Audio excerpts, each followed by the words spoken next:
kita yang satu ini. Apa kata sahabat yang lain, ya Rasulullah, aku melihat dan aku mendengar bahwa beliau dalam keadaan sakit. Apa yang dia lakukan? Nabi datang ziarah Nabi SAW. Begitu sampai di rumahnya dilihat, tinggal kulit sama tulang, habis badannya. Ditanya sama Rasulullah, wahai sahabatku, apa yang membuatmu sampai seperti ini? Jawaban ini sahabat, ya Rasulullah, aku berdoa kepada Allah karena aku sadar dosaku yang lalu banyak yang aku dapati, dan apa yang aku lakukan adalah bentuknya banyakkan dosa daripada pahalanya. Aku meminta kepada Allah, jika Allah harus mengadab aku, adablah aku di dunia, jangan adab aku di yaumil qiyamah. Nabi mengatakan, jangan, itu salah doanya. Siapa yang bisa menerima azab Allah? Siapa yang di sini mau dapat azab dari Allah? Ada yang mau? Kenapa? Memang pernah tahu? Padahal kita kadang suka dapat azab, tapi kita nggak sadar. Ntar kita jelasin. Saat itu Nabi mengajarkan, bacalah doa Rabbana atina fid dunya wa fil akhirati wa qina. Ini doa yang diajarkan oleh Rasul sallallahu alaihi wasallam. Shallu ala Nabi Muhammad. Nah, kalau ngomongin azab, ujian dan azab hampir beda. Bedanya jauh. Ada orang, maaf, ada sekolahan, ada muridnya nggak? Nah, murid yang sekolah pakai seragam nggak? Ada mata pelajarannya, ada gurunya, kepala sekolah, ada ujiannya. Nah, ini kita lagi ngomongin ujian. Boleh ya? Anak udah pada selesai ujian kan? Masih libur ya? Apa udah masuk? Oh iya, soalnya saya kan nggak sekolah. Ada kelas, ada murid, ada seragam, ada kurikulum, ada guru, ada kepala sekolah. Tiba-tiba ini anak keluar dari rumah, Mbak, Bu, saya mau jalan ya, saya sekolah. Masuk akal nggak? Masuk akal nggak? Karena dia sekolah. Begitu dia sampai di kelasnya, dikasihlah satu pelajaran, dia belajar. Gurunya menerangkan, dijalankan apa yang diterangkan. Per 6 bulan ada ujian. Betul? Namanya ujian tengah semester. Mengulang apa yang telah diajarkan, diulang kembali agar saat nanti masuk ujian akhir semester dia bisa naik atau tinggal kelas, tergantung bagaimana dia mempelajarinya. Betul apa enggak? Itu yang sekolah, itu uji. Paham gak nih? Ada anak nggak punya sekolah, nggak ada gurunya, nggak punya seragam, nggak punya kelas. Ada ujian. Ada ujiannya. Terus dia bilang pulang, keluar dari rumah, Bu, Pak, saya mau sekolah dulu ya.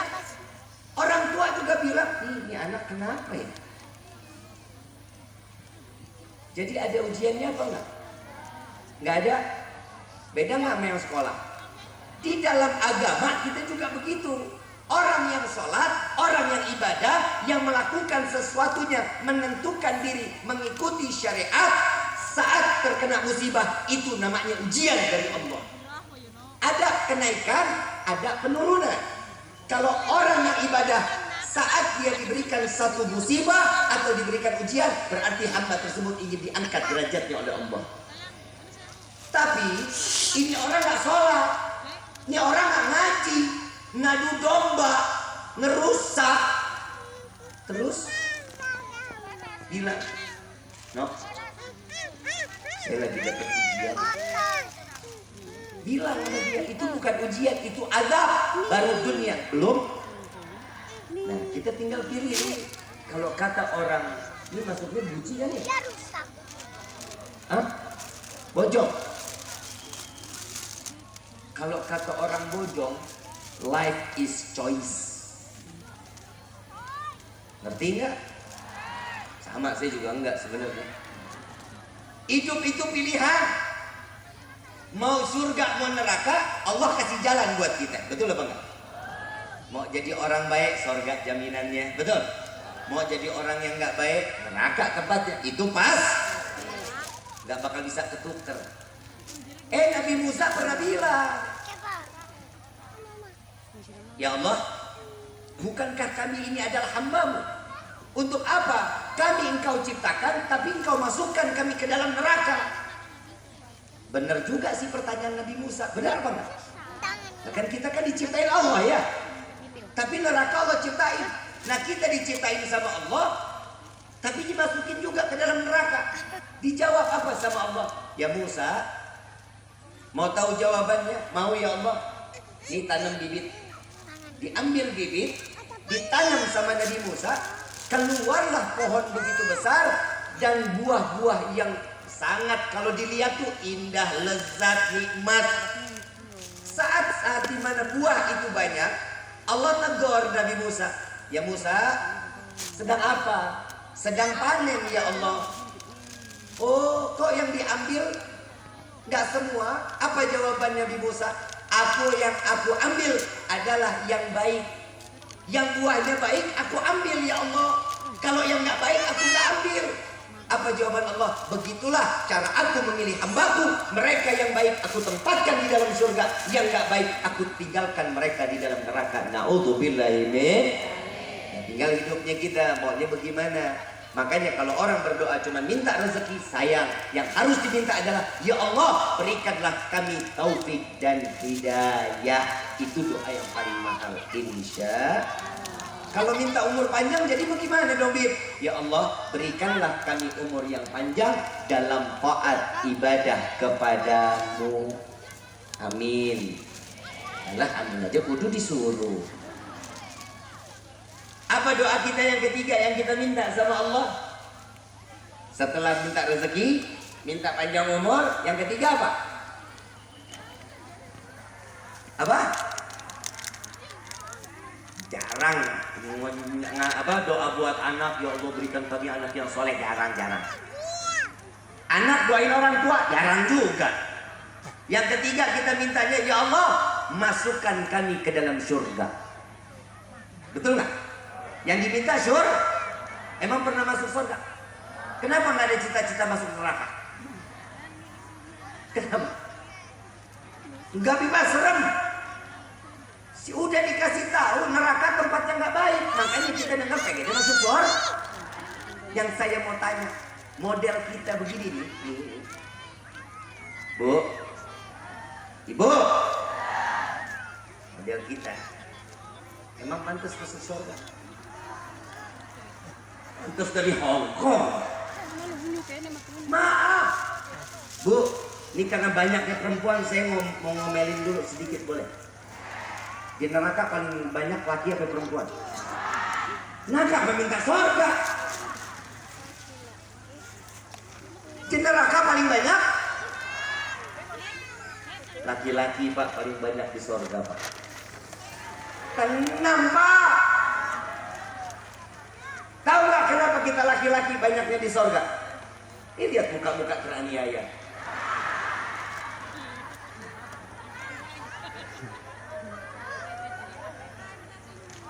Bu, ada di rumah ada kaca nggak Bu?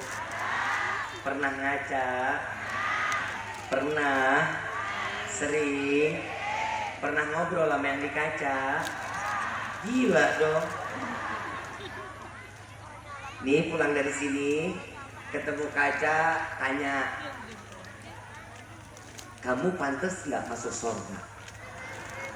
Pantas aja. Sholat males, subuh jam 7, zuhur kadang kelewatan, asar kecapean, maghrib, isya kebablasan. Ini kadang manusia kan begitu. Allah cuma minta kita, tidak Allah ciptakan jin dan manusia kecuali untuk beribadah. Gak ada lain, Allah cuma minta kita ibadah. Tapi kita banyak menuntut Allah, sedangkan apa yang Allah minta jarang dan hampir nggak pernah kita lakuin. Jadi kalau Allah ngasihnya kita sedikit, wajar. Kenapa? Karena Allah tuh paling senang ngelihat hambanya kalau lagi ngerengek, pura-pura. Kita kan punya anak ibu ya, bapak punya anak ya. Kalau ngelihat anak kalau pengen sesuatu ngerengek, pokoknya gimana caranya harus beli, nangis. Kita ngelihatnya awal-awal kan ketawa, lama-lama ketawa, makin ketawa. Apa juga kita beliin, betul nggak? Itu Allah paling seneng ngelihat hambanya begitu, nangis di tengah malam bu. Pak, udah lama kan nggak pernah nangis kan? Kita kalau lagi nangis apa sih yang kita tangisin? Waktu corona nangis, duit nggak punya, kerjaan nggak ada, usaha bangkrut, betul. Tapi Allah sayang nggak tuh sama kita? Tapi perceraian kok banyak. Begitu corona, perceraian meningkat. Yang sering banyak menggugat laki apa istrinya? Istrinya. Urusan rezeki, urusan Allah. Tugas kita apa? Ibadah. Ibadah ikhtiar itu adalah ibadah. Cuman itu yang Allah minta. Kadang kita ini suka ngiri, kenapa? Enak ya jadi orang kaya. Enak ya jadi punya orang, punya mobilnya banyak. Kan selalu begitu kita pikirnya. Betul apa enggak? Saya mau tanya sekarang. Orang bojong, saya mau tanya. Mau jadi orang kaya apa mau hidup berkah? Kalau saya pengen jadi orang kaya yang berkah. Nggak usah ikut-ikut. Tadi katanya mau berkah doang. Pak, Bu, maaf. Emang dipikir jadi orang kaya enak? Saya ngebahas boleh nggak sedikit? Waktu saya mau nikah, saat 2015, saya mau nikah. Saya datang ke satu toko. Saya tanya isi kamar berapa nih? Satu set. Nih, lemari, toilet, tempat tidur, sama meja rias. Saya tanya, ini berapa satu set? Oh, ini satu set semuanya 280 juta. Kan bingung. Ini isi kamar segini 280 juta. Iya. Urusan saya beli isi kamar kawin nggak jadi. Saya tanya, kasurnya aja berapa nih? Kasur sama tempatnya berapa? Kasur sama tempatnya aja ini kurang lebih 180 juta. Ini kalau tidur malam di sini tiap malam mimpiin Nabi. Kalau tiap malam mimpiin Nabi kita beli dah, nggak jadi kawin juga nggak apa-apa. Enggak Pak, nanti Bapak tuh begitu bangun badannya enak, seger apa gini. Wah, saya bilang tuh gue nggak butuh deh. Saya jalan lagi ke tempat lain, beli dapat kasur 5 juta seisi-isinya. Alhamdulillah loh, saya punya anak pagi kasur 5 juta. Nggak ada bedanya.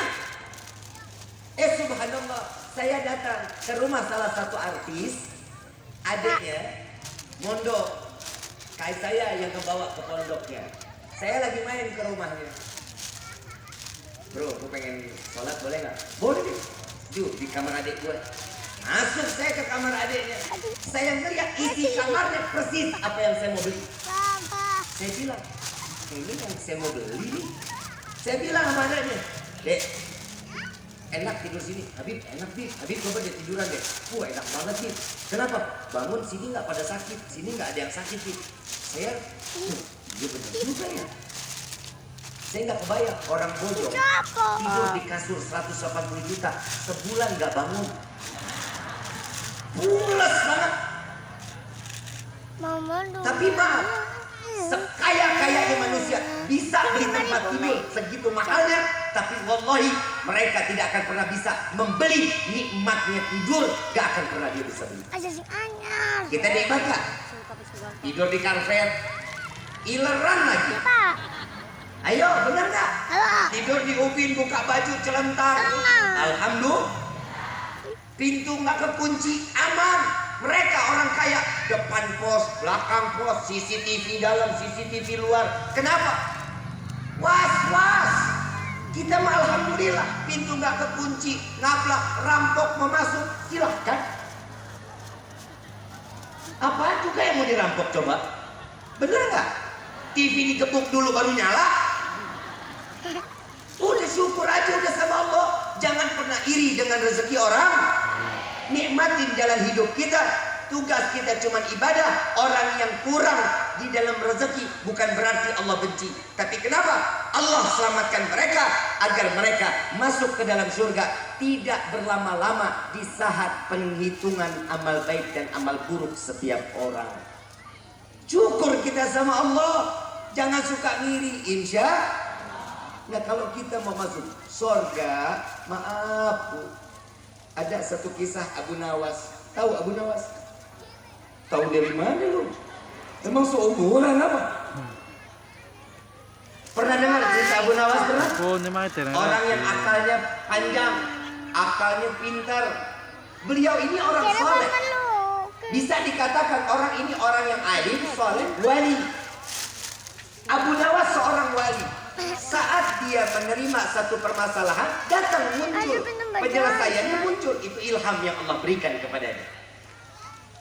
Abu Nawas sholat 1 rakaat hatam Quran, 1 rakaat sholat hatam wirid zikir dari maghrib sampai isya, bacanya kulhu 15.000 kali. Diwiritin qul huwallahu ahad Allahus samad lam yalid wa lam yulad wa lam yakul lahu kufuwan ahad. Itu diwiritin 15.000 kali dari maghrib sampai isya. Tahu doanya Abu Nawas?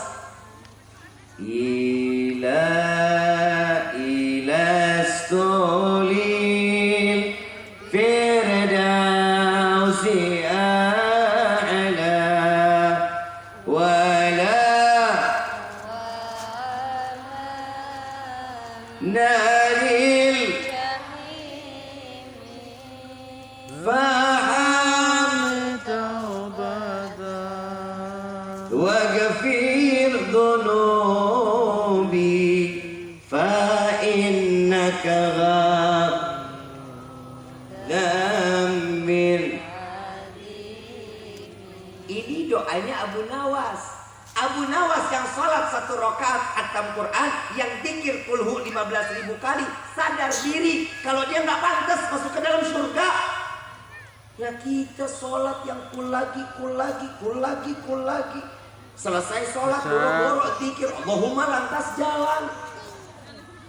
Terus tiba-tiba pantas masuk surga lah dari Hongkong. Coba kita lihat, ya Allah, hamba sadar hamba tidak pantas masuk ke dalam surga. Tapi sungguh ya Allah, hamba takut masuk ke dalam neraka. Maka dari itu terima taubat hamba, ampuni dosa hamba. Jika engkau tidak mengampuni, sungguh kami menjadi hamba yang rugi. Judul doanya, doa merayu Allah. Kapan kita bisa ngerayu? Nabi paling senang kalau berdoa di sepertiga malam. Kita ini kadang suka nggak sadar, Allah bangunin tapi kita nggak sadar. Tengah malam pernah nggak bangun? Jam 2, setengah 3 pernah nggak bangun? Ngapain?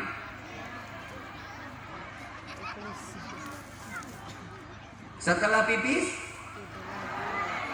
Astagfirullahaladzim. Itu cara Allah ngebangunin kita. Kita dibikin kebelet pipis supaya dia keluar, dia pipis, ambil wudhu, sholat. Ini tidur lagi aja. Itu cara Allah. Tapi kita nggak sah. Berarti Allah sayang nggak sama kita? Yang nggak mau disayang siapa? Kita lo aja kali gue nggak. Ini namanya manusia. Manusia itu udah dikasih tahu, udah dikasih jalan, udah diarahin sama Allah. Tapi kita yang masih jauh dari Allah. Kapan kita mau merubah?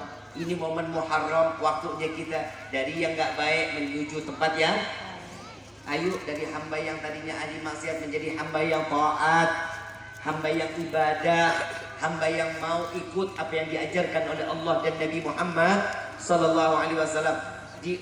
Kalau boleh dibilang, kalau kita ngomong ibadah itu banyak, paling banyak ibadah oleh perempuan, banyak ibadah. Ibu pahala paling banyak kalau ngurusin suami, pahala paling gede. Bu, urusan suami aja dia pura-pura budek. Bu, sayang sama bapak nggak? Saya tahu bapak pasti enggak sayang sama ibu. Betul ya Pak? Tuh kan? Bu, saya kasih amal mau nggak? Yang pertama dandan. Woi.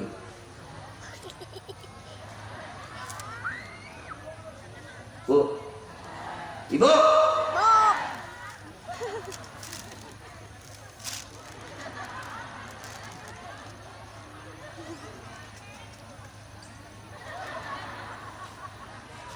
Ya.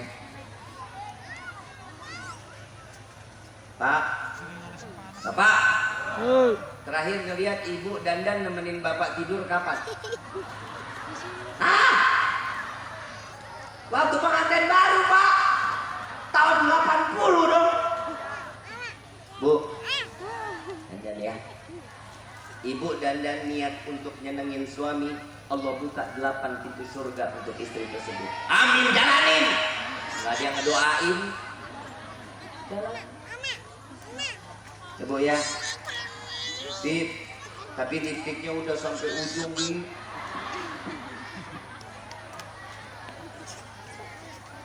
Yang ngomong ya.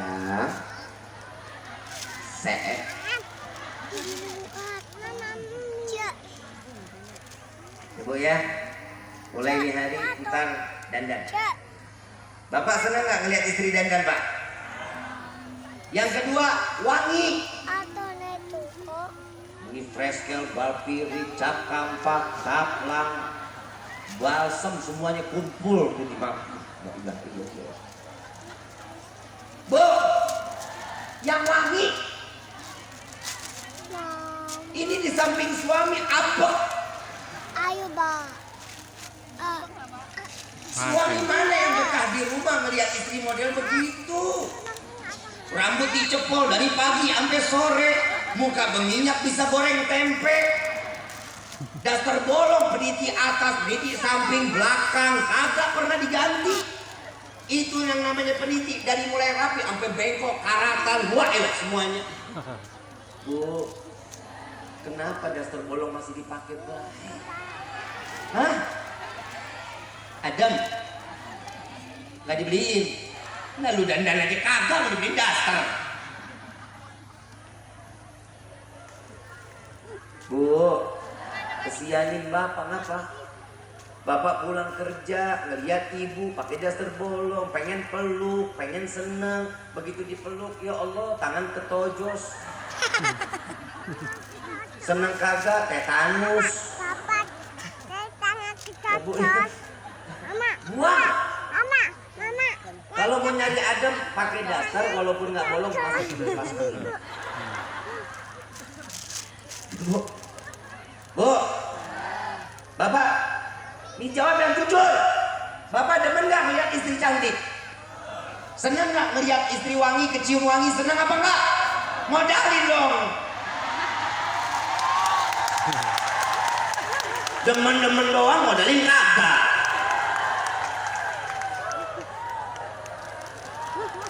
Melihat istri cantik, Pak, maaf, lipstick aja fiksi 125. Belum lagi yang namanya maskara, Pak, 220. Belum lagi nih ada eyeshadow sama blush on itu satu, ada sekarang 80 warna, harganya 890.000. Belum lagi yang namanya skincare dari yang 1 juta sampai yang 17 juta. Kok Habib tahu lebih di gua? Modalin. Emang dia dandan pakai tepung. Bener gak, Bu? Tenang, saya belain. Masa saya sadis-sadis amat sih sama perempuan? Tapi kalau nggak dipakai buat dandan buat diri kita, buat suami jangan dibeliin. Biarin gue balikin lagi. Banyak kan gitu, udah dikasih duit tapi nggak dibeliin ya. Tuh, namanya juga perempuan. Perempuan kan begitu, punya duit, adik sayang, nggak punya duit. Oh kan, curhatnya juga apa? Tapi di sini insya Allah wanita-wanita soleh, calon bidadari surganya Allah. Tapi bohong. Bu, Pak, amalan di dalam hidup kita kalau ibadah, kita manusia paling bodoh deh ibadah, betul nggak? Sholat kita nggak pernah khusyuk, baca Quran kita males, lebih sering baca WhatsApp. Bu, Pak, demi Allah, saya hampir 2 bulan ini aplikasi TikTok saya hapus. Saya hapus. Instagram saya hapus. Kenapa? Buang-buang umur. Jujur saya ngerasa kok baca Qurannya jadi berkurang ya. Kok baca kitabnya jadi berkurang. Kok sering-sering melihatnya yang ada isinya aib orang dibuka, adanya gibah, adanya fitnah, adanya ini. Itu jadi nggak manfaat. Kalau dulu disebutnya media sosial itu ajang silaturahmi, tapi kalau sekarang media sosial buat ajang pembukaan aib. Ada nggak yang begitu? Yang istri ribut sama suami diposting. Ada nggak? Yang orang tua sama anak lagi nggak senang ditegur orang tua, posting. Aib, hati-hati. Allah bakal bikin sengsara kita nantinya. Jangan pakai media sosial itu untuk ajang silaturahmi. Cari ilmu yang bermanfaat, yang baik ambil, yang nggak baik tinggal, dan cerdas dalam media sosial. Jangan apa-apa telan. Mama saya begitu tuh. Saya bilang, "Ma, setiap hari kirimin posting, tuh lihat. Ini apaan?" Kemarin 2 hari lalu Kuningan gempa. 2 hari lalu Kuningan gempa. Saya ada di Kuningan. Jam 4 pagi, alhamdulillah kita sekeluarga jam 4 pagi udah bangun. Kita pas lagi baca wiridul latif, tuh ya. Saya bilang, "Nih ada apa nih?"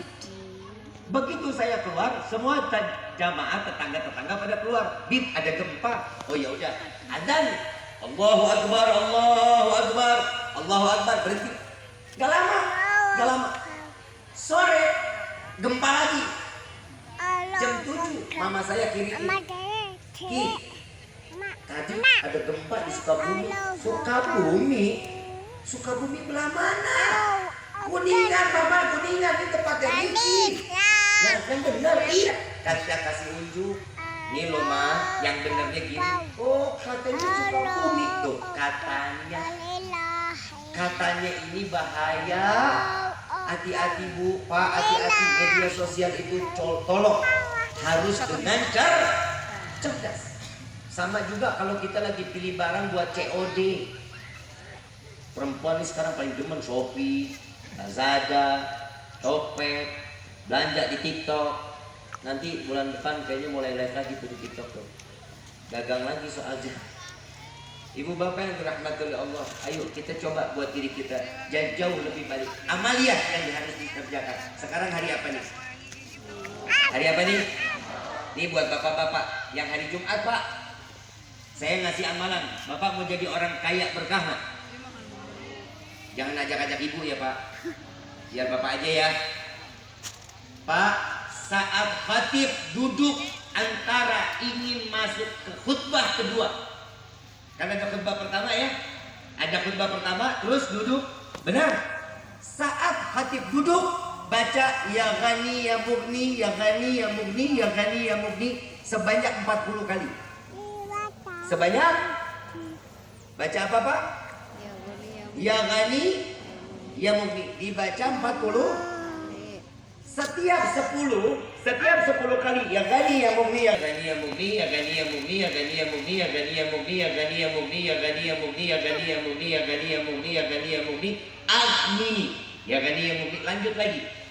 Berarti ya ghani ya mughninya berapa kali? 4. Agnininya berapa kali? 4. Ya Pak ya. Dan di situ insya Allah sampai Jumat selanjutnya Allah tidak akan berikan kekurangan, Allah berikan kelebihan di dalam rezekinya. Bib yang perempuan bagaimana? Derita. Kalau yang perempuan di rumah kan, nah di rumah dengar. Kalau rumah dekat dari masjid dengar. Kalau sekiranya saat lagi sholawat atau saat khatib duduk baca dari rumah. Dan ingat, saat adzan berkumandang, laki-laki masih sholat Jumat, perempuan gak boleh sholat zuhur. Tunggu sampai laki-laki selesai sholat Jumat, baru boleh sholat. Paham ya? Jangan begitu adzan saking ibadahnya bener, sholat, enggak. Tunggu dulu, biar laki-laki dulu selesai sholat Jumatnya. Boleh? Insya, paham ya? Insya. Yang kedua, tolong kalau lagi ada proses pemakaman perempuan gak usah ikut, udah. Gak usah. Bikin ribet. Bu ya, Bib, anak saya, biarin. Ntar urusan yang laki. Yang ngegali orang laki apa orang perempuan? Yang masukin jenazah ke dalam kubur laki apa perempuan? Yang nutup kuburannya laki apa perempuan? Nah, lu pada datang ngapain? Bapak, utang belum pada lunas, Bapak. Bu ya, jangan kena aib. Nanti kita cerita tuh, nauzubillah min dzalik. Ini pernah kejadian, Bu, maaf ya. Saat di Jakarta, kita lagi di pemakaman. Saya mandiin, saya yang kafanin.